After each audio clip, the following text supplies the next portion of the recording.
The night of the draft was a roller coaster. Allen was excited from knowing he had done everything he could to ensure his name would be called in the 2005 NBA draft. We had all his family there in the hotel. It was all set up nice, and we're all excited because from the conversations leading up to that point, we thought from the great workouts that he had, and also from the draft camp, that he had moved up in the draft. And the fact that, you know, he was a part of promos and everything on the actual draft, you know, programming, we were like excited, like, okay, cool. And you know, teams is calling, we're like, okay, this gonna work. Raptors select Charlie Villanueva. Your job as the agent is to do everything that you can to be positive and to have the player focus on the fact that this is a night when the 30 teams in the NBA make decisions about who they think are players that are talented enough to play in the NBA. First round start, we all sitting around, you know, a little loose, thinking it's just gonna happen, take its time. We know it's not gonna be the top 10, but give us something after 10. And then after, you know, you went through the first round, it's kind of like the energy in the room left. I mean, a couple of injuries, you know, waved some teams away from me, scared them away. It just surprised me. It surprised me, the family, you know, his friends, you know, but things happen. You have to remain positive and you have to put the night in perspective to the player, not just to the player, but to the player's family, because this is a night that, from an emotional standpoint, has been a night that the player and probably his family has been pointing to for a long time. We're hearing the names and we're all having conversations, and you know, teams are still calling Henry and saying, you know, we're going to take him next and we're going to do this and we're going to do that. And then the last name was called. New York Knicks select Channing Frye. At the end of the draft, Allen had not been picked. The disappointment of not having the name called is something that that really has to be dealt with, not only from a business standpoint, from the standpoint, okay, look, we've got to circle the wagons here and focus on what opportunities will be available when the draft ends, but it's also a challenge from an emotional standpoint, because as an agent, you know how important it is to the player and to his family to hear his name called that night. At the end of the draft, I felt like someone's going to see him, though. Someone was going to do something for him. He will play some more ball. He will play some more ball. I went undrafted. I don't know how. I just did. And I mean, like I said, a lot of the injuries played a big role in that. But you can't measure a guy's heart. You know, it just was really, really shocked that he didn't get drafted. I mean, there was no issue of expecting. I think he should have been drafted. So what happened, I'm not sure, but it worked out to his advantage anyway. It was disappointing on the one hand that his name wasn't called, but the fortunate thing in Allen's case is that there were teams that were interested enough in him even before the draft ended. We made phone calls to Allen, we talked to his agent, and we tried to get Allen, you know, to sign a deal and come play for the Charlotte Bobcats. I mean, it was big. Like, I slid through the whole draft, but like the whole time I'm getting feedback from the Bobcats, like, you know, they want to take me, and, you know, they really looking after me and basically just offer me a contract. We were like, okay, you know, call us back. So we're talking to them, and it's like, we want to get on the plane. We want to come out right now. And, you know, our feeling and Allen's feeling, it was justified. It was like we really didn't trust anybody at that point. We were fortunate enough to work something out, get him done where he was able to come play with us. He showed up in Summer League, and he did everything that we expected that he was able to do. I've been through so much where I ain't even, that draft ain't fazed me. It just made me realize, you know, you can't listen to nobody. You gotta just keep working harder and just control what you can control.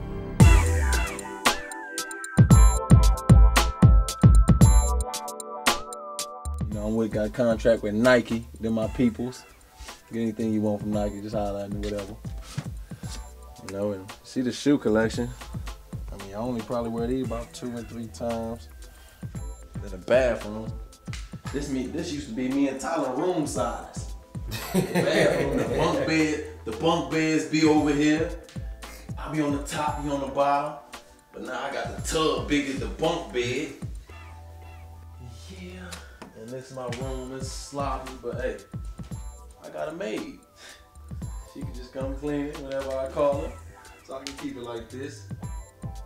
So yeah, like Jefferson's, we moving on up to the east side. You see the boy right there, pearl white jump on the white on white things. My first little car that I bought. So keep going to that. On August 9th, 2005, Allen was signed to a contract with the Charlotte Bobcats. They placed their money on the right bet. I mean, a lot of teams passed up on me, and I was gonna make everybody pay for that. We put a lot of weight in Allen. You know, we put a lot of expectations on what we believe he can do, and we're looking forward, you know, to Allen being here and helping him grow and progress, not only as a player but as a person. I'm really excited because I believe that you know, everybody has his opportunities, and I think sometimes I've always tell my sons that you prepare yourself for the opportunity. You never know what the opportunity is going to be or when the opportunity is going to come, but you prepare yourself for the opportunity when it gets there. I think his versatility is going to keep him in that lead for a long time, because Allen is a guy who will play defense. And when you're in that lead, everyone wants to be a scorer, but Allen is a guy who can defend. He can defend 3 positions in that lead. He can handle the basketball. He's going to have a prosperous career. I'm always willing to help the team, whatever I got to do. If it's just scoring, if it's just defense, if it's just rebounding. I mean, I'm always, you know, the guy to step up for the challenge. I think he's the kind of guy that is going to be the kind of player that winning teams want to have on their team. With Allen, I think it's just a matter of him continuing to mature and continuing to just improve every day. There's time for him to get his reward. It's not my choice to say when or how, but I believe that this year can be Allen's year. I mean, I just, you know, just take it day by day. I mean, like I said, next year ain't promised, tomorrow ain't promised, so I just know if I do everything that I control within that day, then I'm fine. I'm happy with what I'm doing. So until then, can't predict the future, but I can, you know, help myself get there. Well, everyone has that goal when they're in high school, grade school, and they get to college that they want to make it to the league. But it's, you know, it's 1 out of a million. It takes a lot of drive, discipline, determination. I mean, your work ethic has to be outstanding. I mean, you got to put in the hours. Gotta put in the hours. You know, most people just can talk and say, I want to do this, I want to do that. But do you want to take all the blood, sweat, and tears that it is to get there?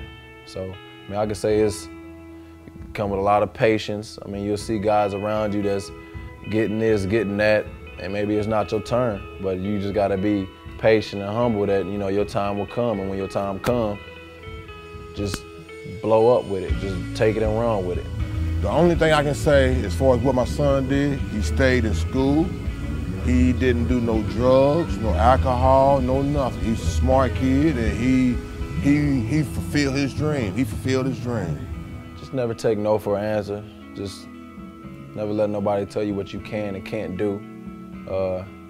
If somebody tell you, you know, just give me 10 push-ups, try to do 15, try to exceed over somebody else's expectations of yourself, and try to hold yourself to a standard that nobody else does.